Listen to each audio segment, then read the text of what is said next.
It's time to buy the Springfield Greene County Park Board, Roto-Rooter Plumbing and Drain Service, Blue Current, and Thompson Sales. Here are your hosts, Ethan and Sarah Foreheads. Hey, good morning on this Wednesday. Hope you're well today. Let's see, we're midway through the week, making progress. We've had storms this week, more storms on the way, and that's what we're going to be in this podcast with today is the reaction to storms and the response. It's been a busy time of severe weather in our area across much of the Midwest. Powerful tornado hit Barnesdale and Bartlesville, Oklahoma. Barnesdale is a town of about 1,000 people located about 40 miles north of Tulsa, so not too far away. It took the life of at least one person there, destroyed houses, knocked down trees and power lines, and caused the evacuation of a nursing home. Springfield-based Convoy of Hope is on the ground there, responding very early with relief supplies for survivors of the storm. Convoy was already, as you know, working in Oklahoma, responding to tornadoes that hit Marietta, Sulphur, and other small towns just a few weeks ago.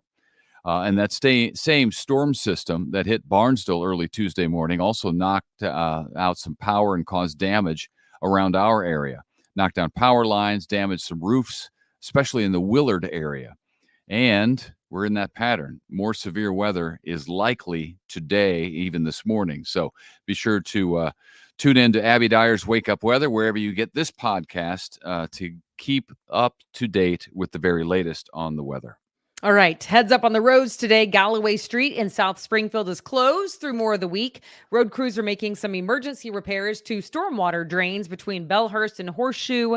The crews are trying to have those repairs made and hopefully have the road open again by Friday. There was a lot of water early yesterday morning.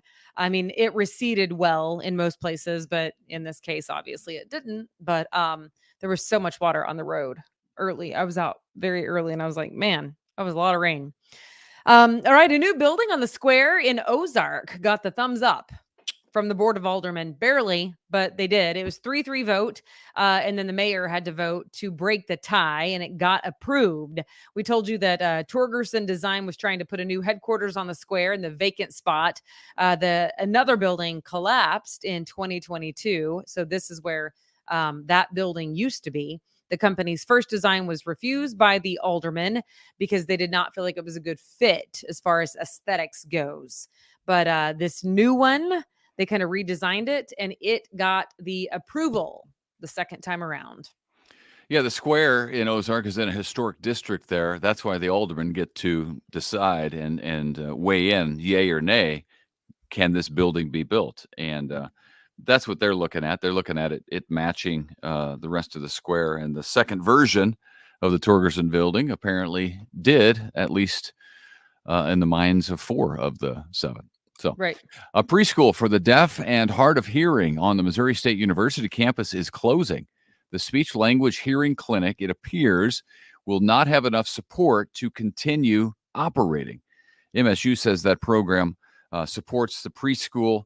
The program that supports the preschool has been phased out due to a lack of enrollment.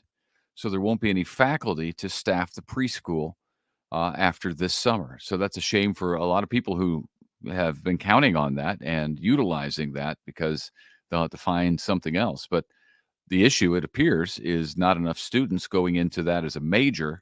So they've done away with it. Right. That, yes, is tough, especially because it's probably hard to find, like limited places can handle that type of a client. So didn't your sister used to work at a school like that in Oklahoma? Maybe still does? She works at the School for the Blind. Oh, yes. The School for the Blind. Close, but different. And I mean, there are some deaf and hard of hearing students there as well. But primarily she does Braille. And I mean, it's a huge school there because people come from all over to go to it. Right. It's interesting because I think I've done a story on this clinic at MSU years and years ago. But it's an interesting thing too, because you're right. A lot of students who were studying that in undergrad supported it, and there's not enough of them either. So, I'd be curious to find out why that is, but we won't find out today. At least not right this second. Yeah. Yeah, Springfield Public School Board member Mariam Muhammad Khani just was elected at the Missouri Republican Convention in the state to represent the entire state as part of the Republican National Committee to help develop and promote the Republican brand and its platform going forward. She will serve a 4-year term during doing that. So congratulations to her. Yeah. Good for her. Yeah. I mean, that's a big deal, actually. Good for her. Yeah. All right. In celebration of Preservation Month, the Roundtree Council for Preservation is hosting a historical house tour. So this is fun. This is not my cup of tea, but this used to be my mother's cup of tea. A lot of people love this sort of thing. So that's shocking to you, isn't it? She's also the mother who made me go to Hobby Lobby regularly when I was a child, and Hancock Fabrics, even worse. Anyway, I do love my mom. I do, but it was. And you like those stores now, but it's they bring No, back, I'm not a crafter. I still bring back don't love to go memories. in there because I don't know where anything is, because that's not like, I don't know what I'm looking for. I always have to have help. I'm always like the poor pitiful girl that doesn't know what tool is. I'm like, I need tool. What for? I don't know. For a costume of sorts. They're like, well, that's a material and it goes on a tutu. I'm like, oh, okay. I remember going in there one time asking for tool, and I felt like a tool because I didn't know what I was talking about. Anyway, so the historical house tour back to Roundtree neighborhood. It's this Friday, May 10th from 6 to 9 p.m. And then on Saturday from noon to 4.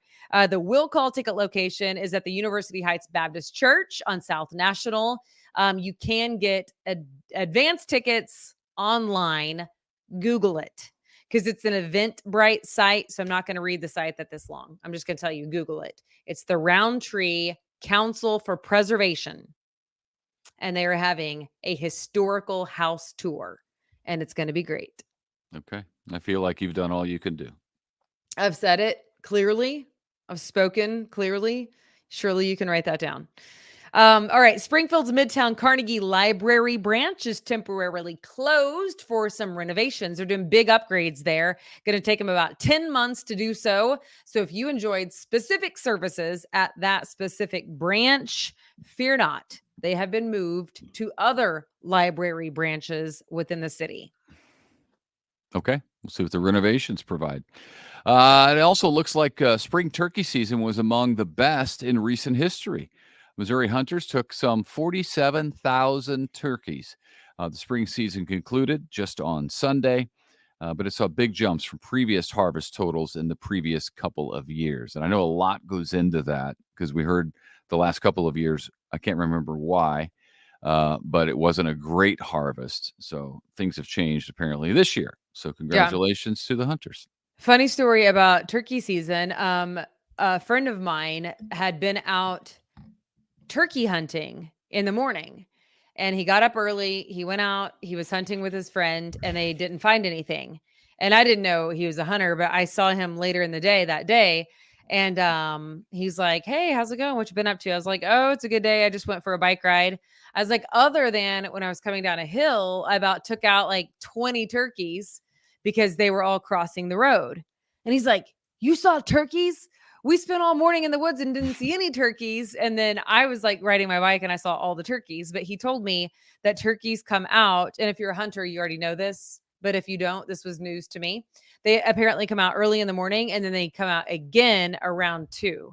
And it just so happened that on that particular day on my bicycle, they were on the road that I frequent. Okay. Well, too bad. Now you know. Didn't have a gun. I wouldn't have shot one if I could have, you know. I want them to live. I'm not planning to eat a whole turkey leg unless I'm at the fair. That's true. That's true. Well, here is something that, safe to say, doesn't happen every day. Maybe it's never happened before. I don't think it ever has in Phelps County. But nevertheless, the Phelps County Sheriff's Department found a full set of medieval-style armor just sitting on a county road near State Highway F. No explanation. There was nobody in the armor. It was just the armor. Yep. So they have it and say, if it's yours, maybe you want it back. And if you can show proof of ownership, it is yours. I can remember at one point going to Phelps Grove Park, and I was running around it, circles, and there were some interesting people in full body armor having like a sword fight. It might be theirs. It could be theirs. I don't know. Well, you know what? Have you ever seen these people? Do you know what I'm talking about? Yeah, of course I've seen them. And the Here's the medieval thing, is people they're in like my parks. age. I'm like, what are you doing with your life? Sometimes I wonder what I'm doing with my life, but I feel like that would be a valid question for them. I've seen them in parks. The one on National right at sunset. I don't know, whatever that little park is. It's a small little park, rectangular. But I've seen them in there before. And I want to stop and watch for just a minute, but I peer at them as I go by, and I'm perplexed by it, the whole thing. But Anyway, it's a lifestyle. It's a lifestyle. I feel like I know whose it might be. That's all. It's a specialized group, and they know what their passion is. It's a niche. It's a niche audience. Anyway, yeah. All right. Well, this is fun. This is some people's love language if body armor is not your thing. It is time for the concerts at noon in Founders Park. Oh, How about that, you classical folk lovers? Starting today, they are featuring the Summit Prep All-Stars. So this will happen every single Wednesday throughout May and June at Founders Park at noon. You bring your lunch and you eat lunch and watch the free concert. It's going to be a great time. And it's all different types of music each week. It's a different type of music, so you can just sit there and enjoy some music. And learn probably a thing or listen two more with than all the watch, different but you can do types. both. All right. And then finally on Thursday, so tomorrow, it is Garden Day at the Springfield Botanical Gardens. And there's a lot going on out there. So there's free admission to the Mizumoto Japanese Stroll Garden. A garden tram tours on the hour starting at 11. You can meet the experts in gardening. So if you have a brown thumb and you want to talk to the green thumbs, now's your chance. There is the Caterpillar Cafe dedication happening out there. The reopening of the Butterfly House for the season. Nice. So there's a whole host of events, and it's all types of the day, but you can look that up on the Springfield Greene County Park Board. But that is happening at the Springfield Botanical Gardens on Thursday. Yeah, good time if people want to get out and enjoy that sort of thing. So way to go, Springfield Greene County Park Board. And thank you for being a sponsor of the podcast. Yes. Once all the rain moved out yesterday, we went to the park, the children and the puppies and I went to the park, and it was so great. Yeah, it was a nice day yesterday after the rain moved out. You're right. And we got married in the park. Is that what you're about to say? We got married in the park? We did. The Hosta Garden there at Close Memorial Park, which is right next door. Yes, it was awesome. We did. It was a good time. And I won't belabor the point, but we were the first, just so you know, and then everybody else decided to follow. I think everybody now knows at this point. I think you've said that enough times. Thank you. Everybody knows. We got married so long ago there that we had to rent a porta potty. And now the rest of you are spoiled because there's bathrooms. There's a Caterpillar restaurant dedication today. You know, like we didn't even have bathrooms. But I didn't care. It wasn't slowing me down. I remember Jody Adams, the park director at the time. She's like, you know, there are not toilets out there. I was like, oh, but there will be, Jody. So anyway, it was a great time. Okay. I think that's all. Is that all you got? I think that's it. Have yourself a fine Wednesday, and we'll see you back here on Thursday. See ya.